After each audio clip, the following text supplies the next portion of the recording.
On the news tonight, ABS MD Sechido calls for implementation of Disability Act of Nigeria 2018 to protect people living with disability. Anambra diaspora community taxed on sacrifices to make for development of Anambra State.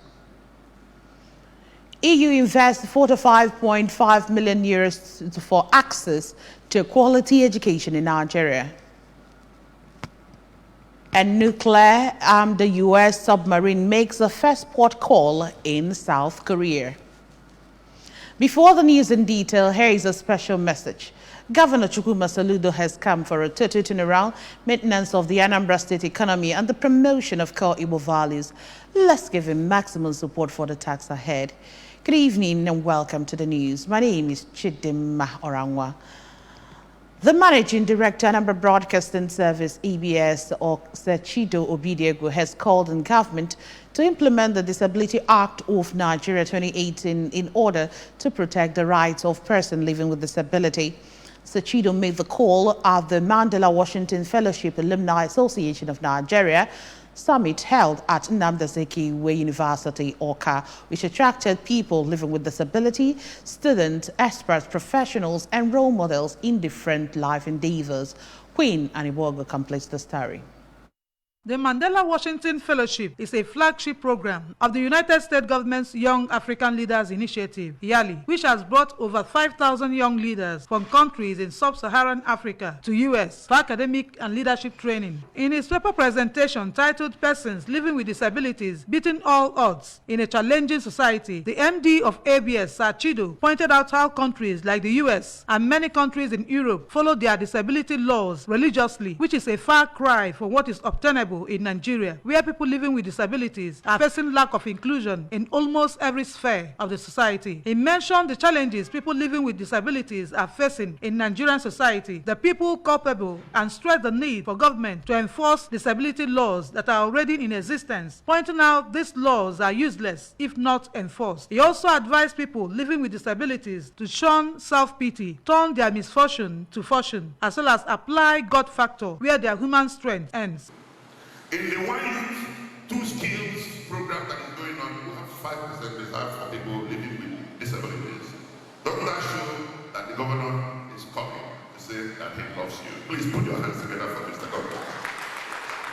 We want to demand that government, as much as possible, should enforce these laws that are already extant.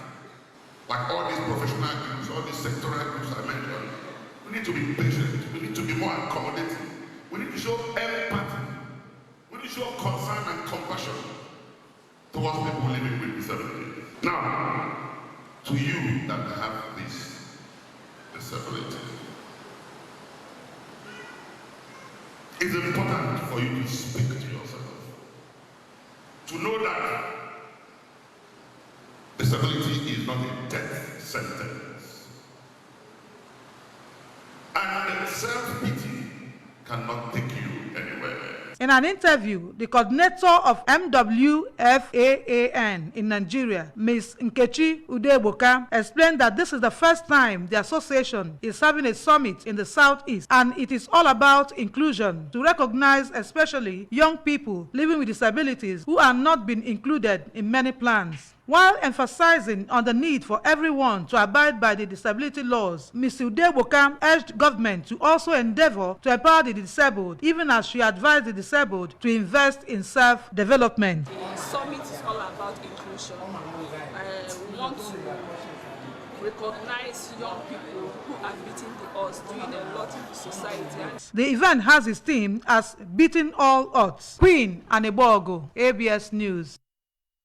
The traditional ruler of Umuawulu in Awka South Council area of Anambra State, Igwe Joel Egwonwu, has reminded Indian Anambra living in the diaspora of the need to channel resources towards the development of their homeland. Correspondent Ejike Abada reports that Igwe Egwonwu made the call in his palace while exchanging views with the press. His report. brief was based on Governor Chukwuma Soludo's call for joint efforts towards enthroning the desired livable and prosperous Anambra. The Umawulu monarch maintained that heeding the call is for good. As such, all should contribute their own fair share. He praised the governor for doing so much within such a short period in office in the area of infrastructure and economic empowerment, with particular reference to the Amansi Ebenebe Obofemili Okpuno Iso Anota Road, Oketiti Igboukwu Ekulobia Road, the Ekulobia Flyover, Palm and Coconut Revolution, among others. He said that the ongoing Ekulobia Flyover will be a major game changer when completed because the area is usually a nightmare during festive seasons due to traffic hold-up, stressing that Governor Soludo has the political will to execute such laudable projects. Igwe Egwuonwu, who compared the level of insecurity before the inception of Governor Soludo and the appreciable progress his administration has made, pointed out that without security, there will be no peace or development, while stressing that positive criticism is imperative for meaningful development. Igwe Egwuonwu called on the governor not to heed negative criticism, while saying that traditional institutions has always been part and parcel of governance in Anambra. Igwe Egwuonwu canvassed for more empowerment for the traditional rulers as custodians of the grassroots government, assuring of continued support for the governor in tackling insecurity. This Anambra State Internal Revenue Service AIRS has arrested 7 suspected illegal revenue collectors and sealed off parks in Onitsha and environs for non-payment of taxes to the state government.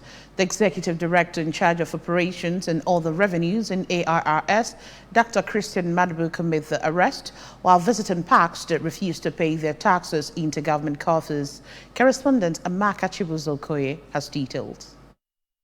Arrested include Mr. Anthony Eze from Enugu State, aged 20, Mr. Chigozie Eze, who hails from Imo State, aged 22, Mr. Michael Odo from Enugu State, aged 22, and Mr. Uche Awokere from Ebonyi State, aged 34. While Chigozie Eze was caught with 4,400 naira collected from transporters, others claim that they work for one man or another who they account to. Speaking to journalists, Dr. Madbuko said that sealing off the facilities was the only way to make those involved perform their civic responsibilities, and noted that those arrested are those who harass traders and transporters and steal from them. Dr. Madbuko stated that the state government will not tolerate such illegal acts anymore and will mete out stiff punishment on those who steal from government. He reiterated the state government's resolve to wipe out criminality in the state, charging Ndi Anambra to pay their tax through the right channels. So we will no longer condone things like that.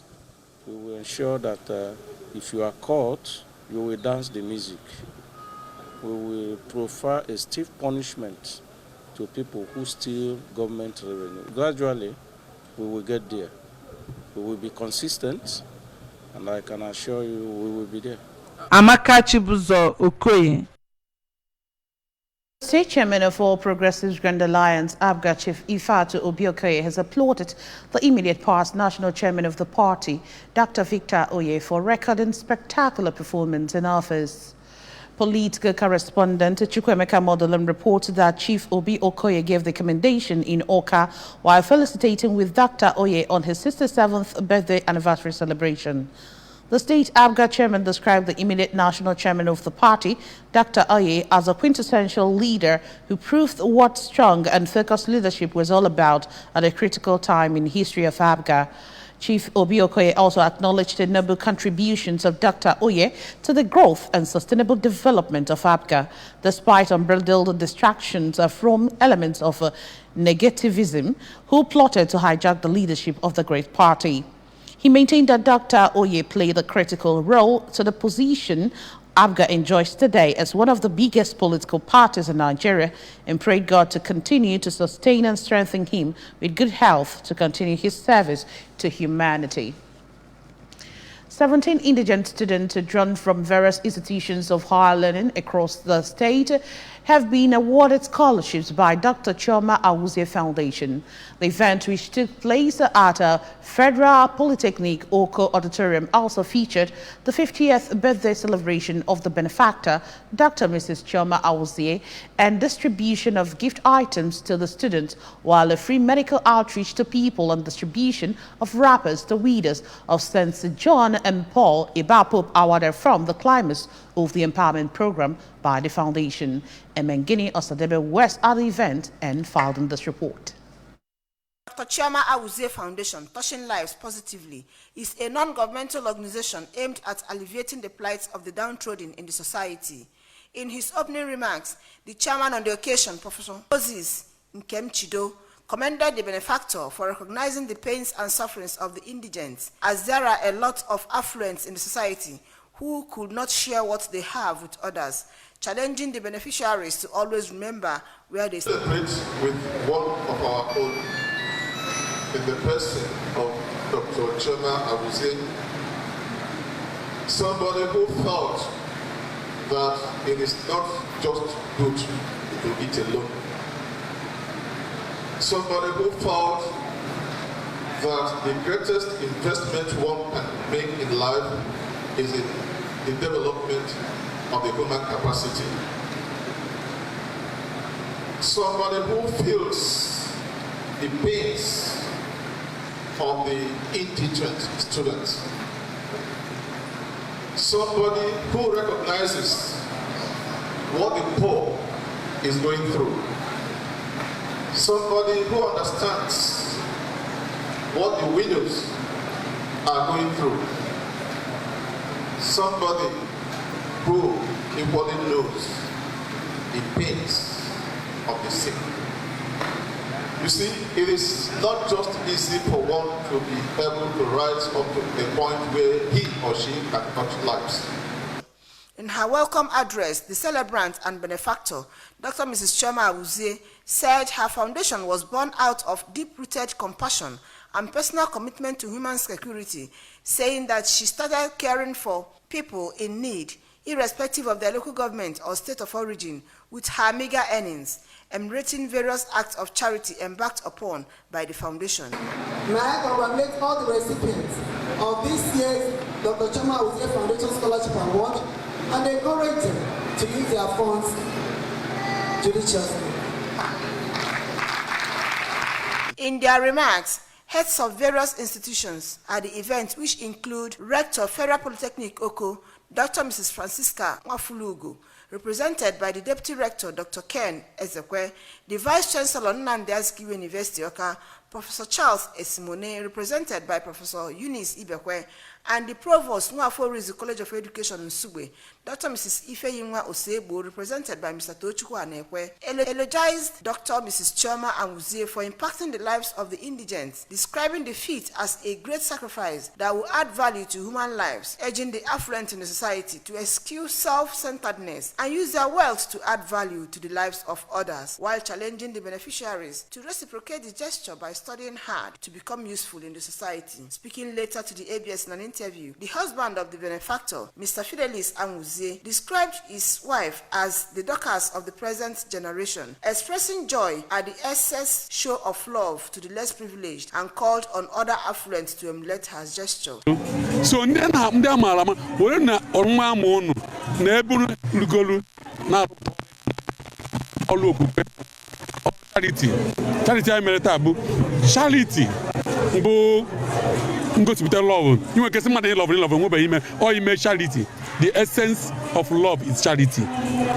Charity na love ebe aka love na-apụta ife. Some of the scholarship beneficiaries, Ms. Awele Okocha and Master Emmanuel Obidiaso, expressed gratitude to their benefactor for finding them worthy to be part of the scheme and promised to live above board. Some of the beneficiaries of the free medical outreach, Mrs. Grace Carlo, Mrs. Nonye Uzezie, and Mr. Ebele Jidofo, expressed joy and gratitude to God and same to Dr. Mrs. Awuzie for the free medical outreach, which they described as well organized without partiality, and prayed God to bless her abundantly. From Federal Polytechnic Oko and Ibapop Awada, Emengino Sadebe, ABS News. And still to come on the news tonight, EU invests €45.5 million for access to quality education in Nigeria. Nuclear-armed U.S. submarine makes a first port call in South Korea. Governor Chukwuma Soludo has come for a total turnaround maintenance of the Anambra State economy and the promotion of core Igbo values. Let's give him maximum support for the task ahead. The news returns after this time out. Please join us again.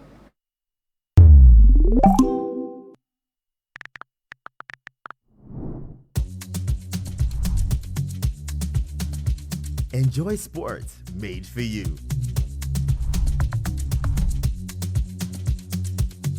Recipes made for you. Entertainment made for you. Learning made for you. Enjoy YouTube made for you. Get amazing video data bundle offers on your mobile phone by simply dialing *312# today. YouTube made for you. Welcome back to the news. A European Union EU says its support for education in Nigeria aligns with national objectives and focuses on equitable access to quality education on teacher training aimed at strengthening the education system, increase the use of digital technology for teaching, learning and system management by investing 45.4 million euros in the education project of 2021 to 2027.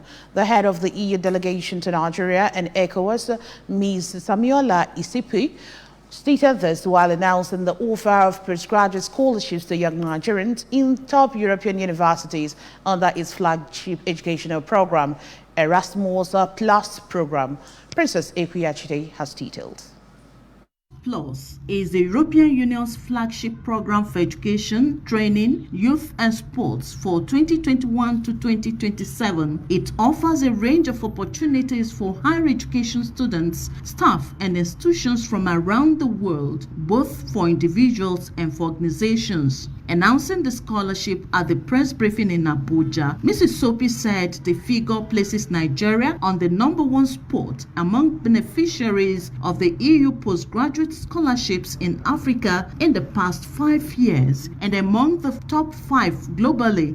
According to her, the students were selected from over 15,000 applications through a very competitive selection procedure coordinated by the participating consortium of universities. The postgraduate programs will run for 12 to 24 months and will see each beneficiary studying in at least 3 different universities in many countries during the duration of the program. She further announced that the EU delegation to Nigeria will, in October this year, host a Study in Europe fair in Lagos and Kano to enable prospective Nigerian students explore the opportunities of higher education in Europe and also serve as a platform to matchmake Nigerian higher education institutions with potential EU partners in collaboration with the diplomatic missions of the EU member states in the country. The EU ambassador noted that the 109 Nigerian awardees are in the initial batch of beneficiaries as announced by the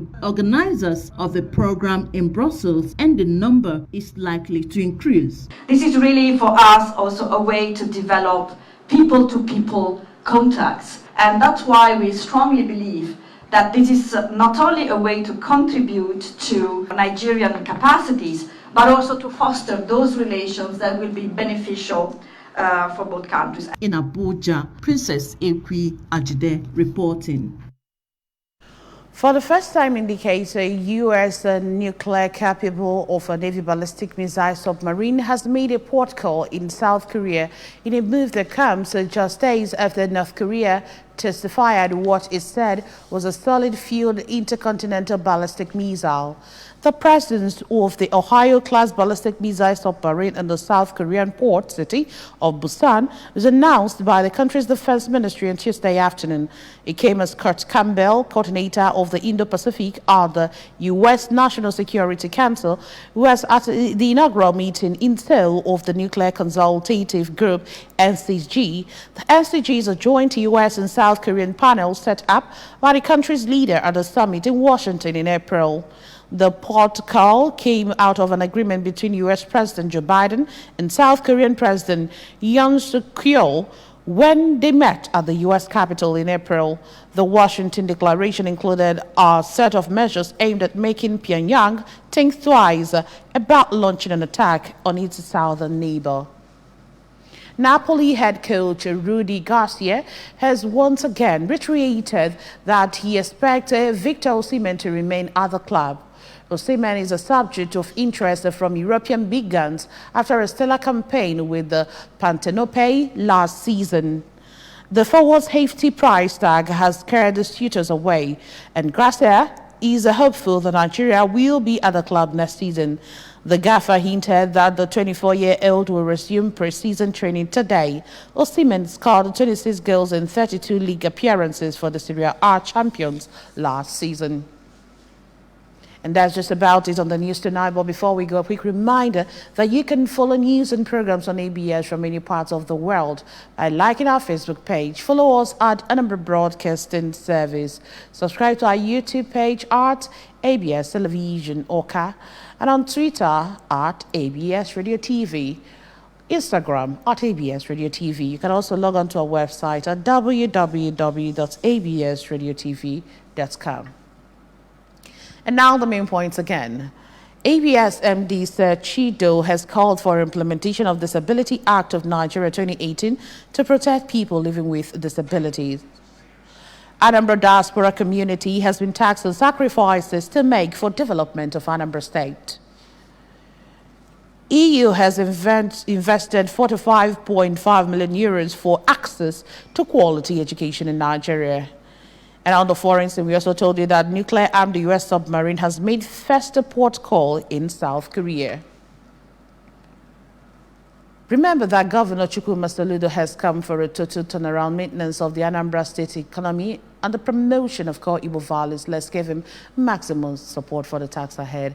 And that's it on the news tonight. Many thanks for joining us. My name is Chidimma Orangwa. Good night.